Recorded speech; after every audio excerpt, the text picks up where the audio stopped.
Oke. Assalamualaikum warahmatullahi wabarakatuh. Kami dari kelompok 4 kelas A akan mempresentasikan hasil dari tugas pertemuan ke-7 aplikasi komputer yang diampu oleh Bapak Edwin Ramadan Eskom MT. Sebelumnya, perkenalkan, nama saya Rahmania Istiqomah Kerilau dengan NIM 3411221007 dengan materi pertemuan ke-6. Nama saya Melia Nur Fitriani dengan NIM 3411221008 dengan materi pertemuan 2 dan 3. Perkenalkan, nama saya Winda Widya Nur Latifa dengan NIM 3411221031 dengan materi pertemuan 4 dan 5. Selanjutnya, materi pertama akan dijelaskan oleh Amel. Waktu dan tempat dipersilahkan.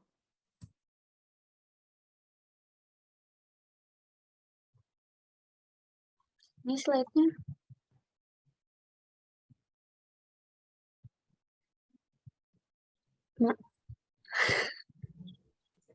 Nah, apa tutup ya.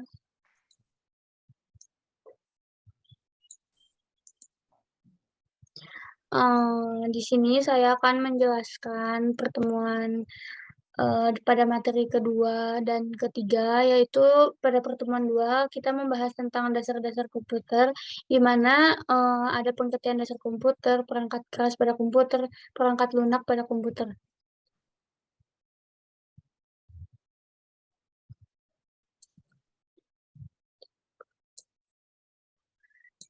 Nah, pengertian dasar komputer yaitu komputer adalah salah satu alat elektronik yang memiliki fungsi utama yaitu memproses.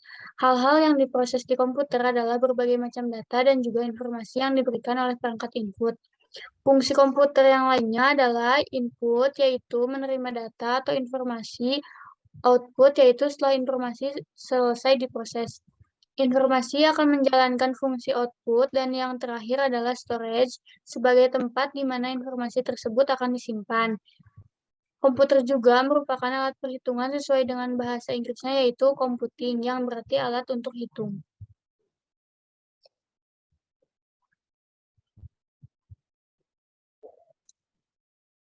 Di sini aku bakal jelasin jenis-jenis komputer, perangkat lunak, dan perangkat kerasnya.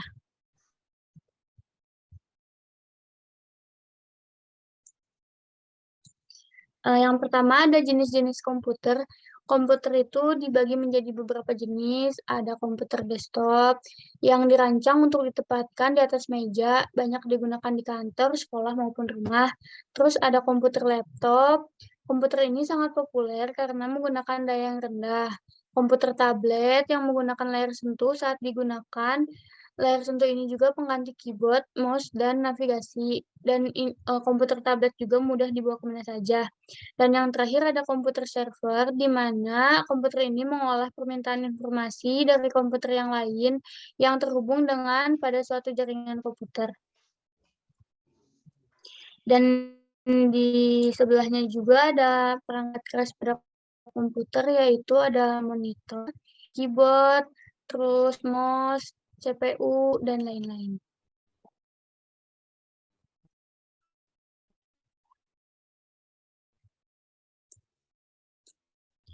Perangkat lunak pada komputer itu ada salah satunya browser ya, yang bantu bagi penggunanya untuk menjelajahi ataupun mengakses informasi yang berada pada internet. Perangkat lunak browser ini berupa Chrome, Safari, dan Opera. Desain grafis juga termasuk dari perangkat komputer yang itu perangkat lunak yang sangat cocok digunakan bagi orang-orang yang memiliki ketertarikan terhadap pekerjaan di bidang desain. Perangkat lunak ini berupa Photoshop dan Adobe FrameMaker. Terus ada juga sistem operasi. Sistem operasi ini memiliki fungsi untuk mengendalikan, mengontrol, dan juga memberikan koneksi dengan perangkat keras yang ada pada komputer. Biasanya berupa Windows, Linux, dan Mac.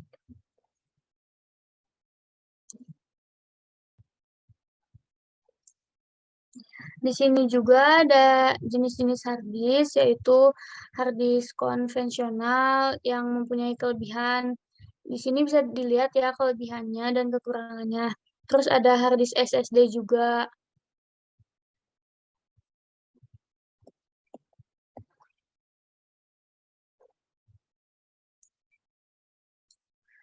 Dan di sini ada flash disk, printer, dan web kamera yang di mana sudah tercantum dituliskan memiliki bentuk yang kecil. Terus flash disk juga memiliki kemampuan untuk menyimpan data hingga 1 byte. Terus ada printer yang memiliki fungsi mencetak dokumen agar bisa dilihat nyata dalam bentuk fisik seperti pada kertas. Dan web kamera biasanya merupakan kamera yang dipasang di layar komputer.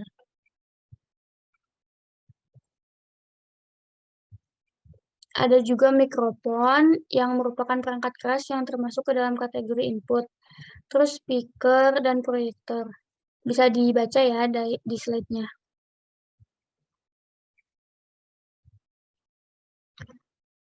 Terus ada juga jaringan komputer, chatting, dan pemrograman.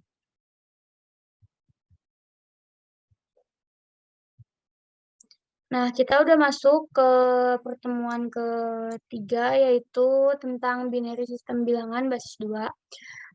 Macam-macam sistem bilangan itu ada 4 ya. Jadi yang pertama ada desimal, biner, oktal, dan heksadesimal.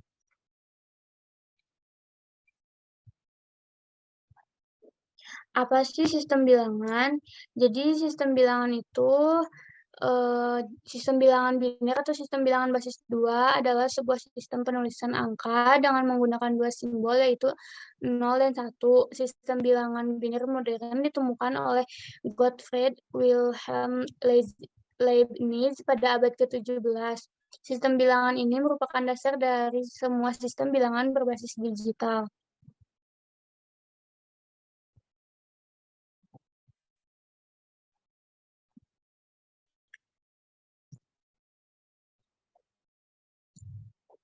Sistem bilangan dalam pemrograman komputer sendiri berfungsi sebagai konvensi dalam menyatakan tegangan fisik atau voltase ke data.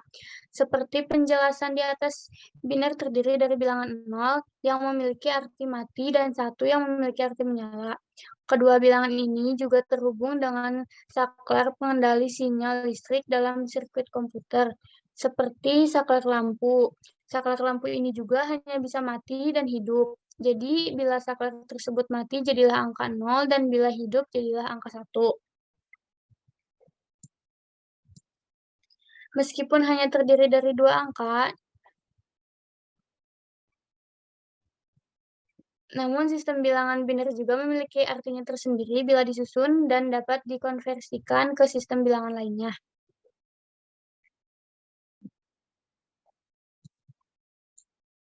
Sistem bilangan menggunakan basis atau radix sebagai penentu nilai sebuah bilangan, yakni desimal itu basis 10, terdiri dari 10 angka ya, yang terdapat angka 0, 1, 2, dan seterusnya. Terus ada biner yang basisnya 2, oktal basis 8, dan heksadesimal itu basis 16. Bisa dilihat ya angka-angkanya di slide-nya.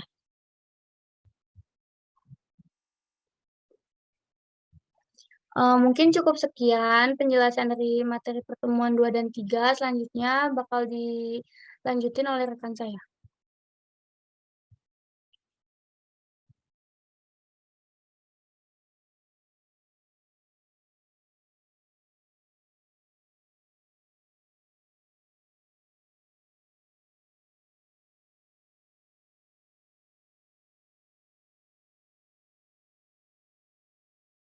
Winda mic-nya mati.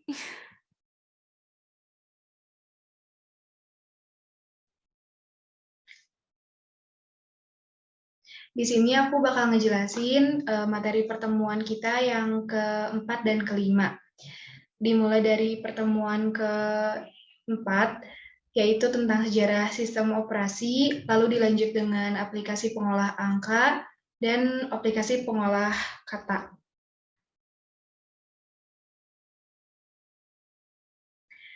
Sejarah sistem operasi. sejarah sistem operasi sendiri, yaitu tahun 1980 sampai dengan sekarang, menandakan bahwa sistem operasi ini sudah masuk ke generasi yang keempat, di mana para pemakainya sudah menyadari bahwa komputer-komputer saling terhubung satu sama lain. Pada generasi ini pula terdapat perkembangan seperti meningkatnya kemampuan komputer, dan terdapat desktop atau komputer pribadi, serta teknologi jaringan.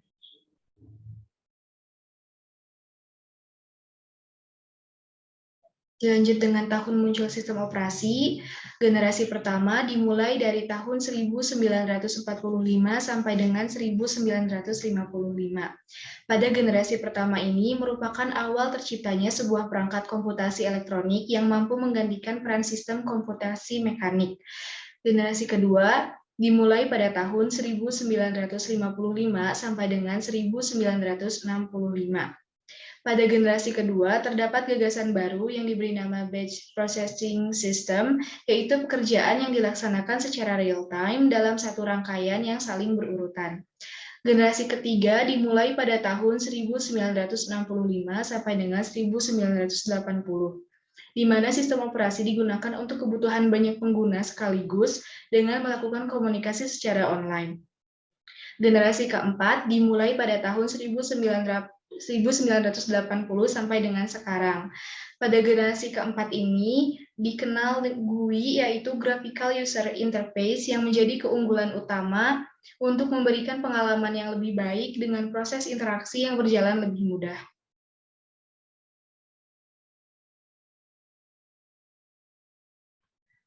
Di sini terdapat kelebihan dan kekurangan sistem operasi, ada MS-DOS, Microsoft Windows, dan Unix. Untuk kelebihan dan kekurangannya bisa dilihat pada slide.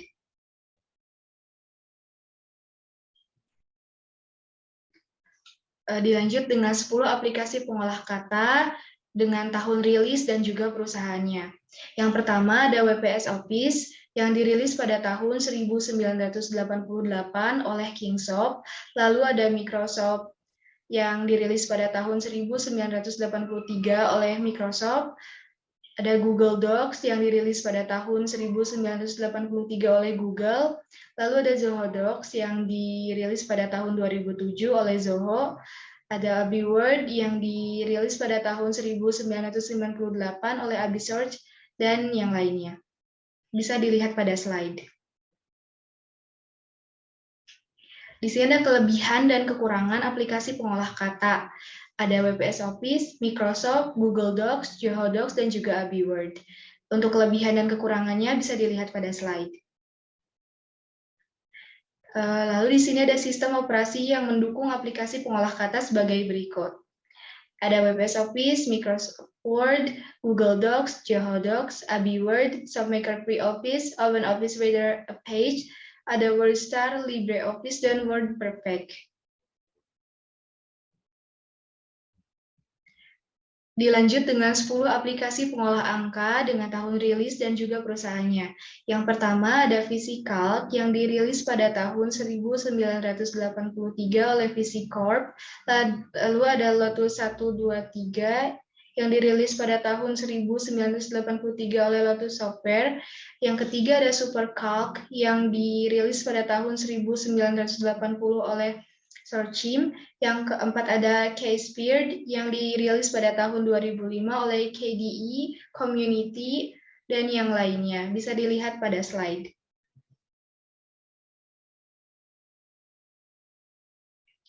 Di sini ada kelebihan dan kekurangan aplikasi pengolah angka.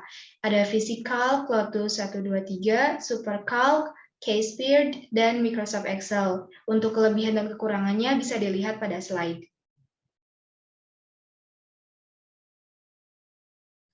Dilanjut dengan sistem operasi yang mendukung aplikasi pengolah angka sebagai berikut. Ada VisiCalc, Lotus 123, SuperCalc, Kspeed, Microsoft Excel, Google Spreadsheet, LibreCalc, MATLAB, StarOffice Calc, dan IBM SPSS.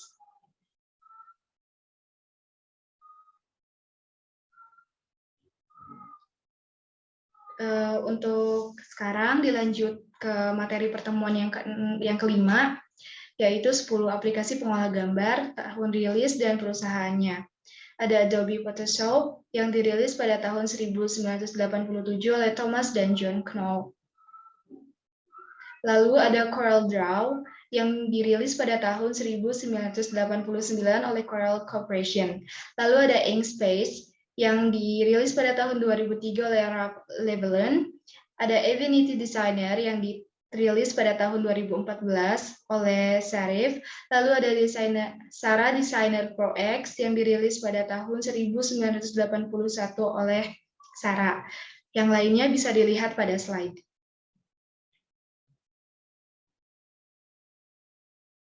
Di sini ada kelebihan dan kekurangan aplikasi pengolah gambar. Ada Sara Designer Pro X, lalu ada Adobe InDesign, ada Adobe Illustrator, ada Sketch, dan ada AVX LR. Untuk kelebihan dan kekurangannya bisa dilihat pada slide. Di sini ada bahasa pemrograman tingkat tinggi, tahun rilis dan perusahaannya. Ada C++ yang dirilis pada tahun 1979 oleh Bjarne Stroustrup. Lalu ada Visual Basic yang dirilis pada tahun 1991 oleh Microsoft. Ada PHP yang dirilis pada tahun 1995 oleh Ramses Lerdorp. Lalu ada DLP atau Borland yang dirilis pada tahun 1995 oleh Code Geass. Lalu ada Java yang dirilis pada tahun 1991 oleh James Gosling. Di sini ada kelebihan dan kekurangan bahasa pemrograman tingkat tinggi. Ada C++ dan juga Visual Basic. Untuk kelebihan dan kekurangannya bisa dilihat pada slide.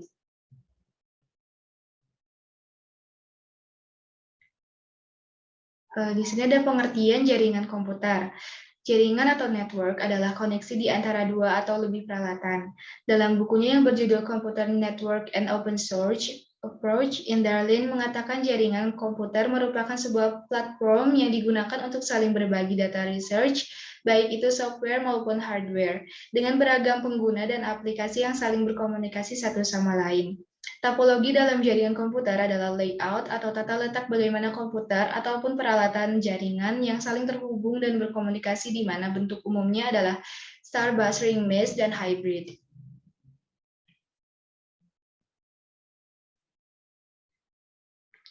Aturan pada jaringan komputer.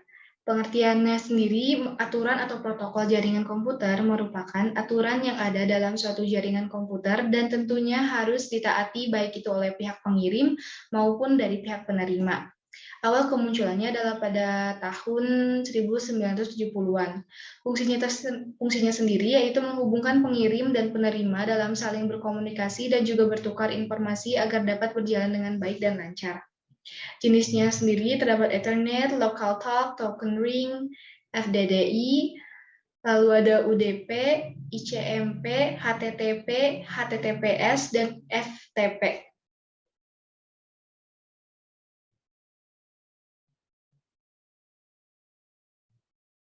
Model pada jaringan komputer. Yang pertama ada peer-to-peer, yang kedua adalah client-server.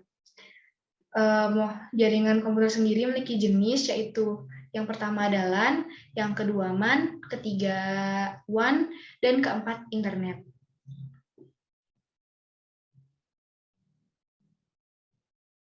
Perangkat jaringan komputer terdiri dari router dengan fungsi menghubungkan satu LAN ke LAN yang lainnya. Lalu ada wireless yang memiliki fungsi menghubungkan satu komputer ke komputer lainnya. Yang ketiga ada LAN card yang memiliki fungsi menghubungkan dua komputer ataupun lebih ke suatu jaringan. Yang keempat ada modem yang memiliki fungsi mengubah sinyal analog ke sinyal digital. Yang kelima ada brick yang menghubungkan tipe jaringan komputer yang berbeda-beda. Lalu yang keenam ada hub yang memiliki fungsi titik koneksi umum untuk perangkat di jaringan.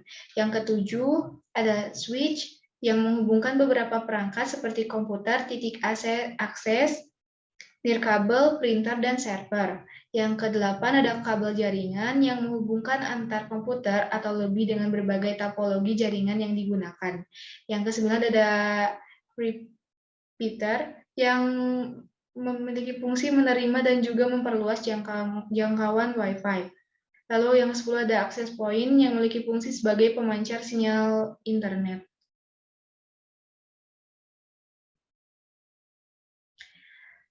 Dilanjut dengan cara kerja internet.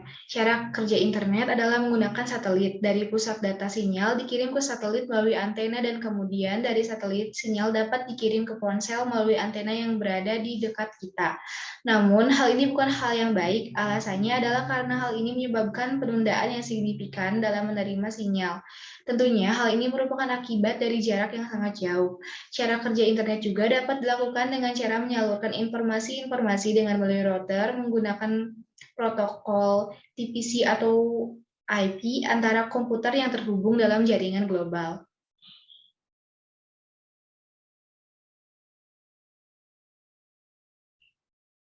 Sekian materi pada pertemuan keempat dan kelima yang dapat saya sampaikan. Untuk materi yang selanjutnya akan disampaikan oleh teman saya, Rahmania. Tempat dan waktu dipersilahkan. Jadi di pertemuan ke-6 dibahas mengenai sistem operasi. Dimulai dari apa itu sistem operasi. Sistem operasi sendiri merupakan suatu sistem yang terdiri atas komponen-komponen kerja yang memuat metode yang digunakan untuk memanfaatkan mesin sehingga dapat bekerja sesuai dengan yang diimpikan. Sistem operasi sendiri memiliki tujuan dasar dan tugas utamanya. Tujuan dasar sistem operasi adalah efisiensi, kemudahan dalam penggunaan, dan kemampuan berevolusi. Tugas utama dari sistem operasi sendiri adalah pengelola seluruh sumber daya sistem komputer, sumber daya fisik dan abstrak, juga penyedia layanan. Sistem operasi memiliki komponen sistem operasi. Yang pertama ada manajemen proses, yaitu sistem operasi bertanggung jawab atas aktivitas yang berkaitan dengan manajemen proses, diantaranya adalah membuat dan menghapus proses pengguna dan sistem proses, menunda atau melanjutkan proses, menyediakan mekanisme untuk sinkronisasi proses, dan lainnya. Yang kedua ada manajemen main memory. Sistem operasi bertanggung jawab atas aktivitas yang berkaitan dengan manajemen main memory, mengatur bagian memori yang sedang digunakan, memilih program yang akan di-load ke dalam memori. Yang ketiga, ada manajemen berkas atau file. Sistem operasi bertanggung jawab atas aktivitas yang berkaitan dengan manajemen berkas atau file, pembuatan berkas atau directory, penghapusan berkas atau directory, menyimpan dan meletakkan berkas atau directory pada sistem penyimpanan sekunder. Yang keempat, ada manajemen I/O atau manajemen input-output.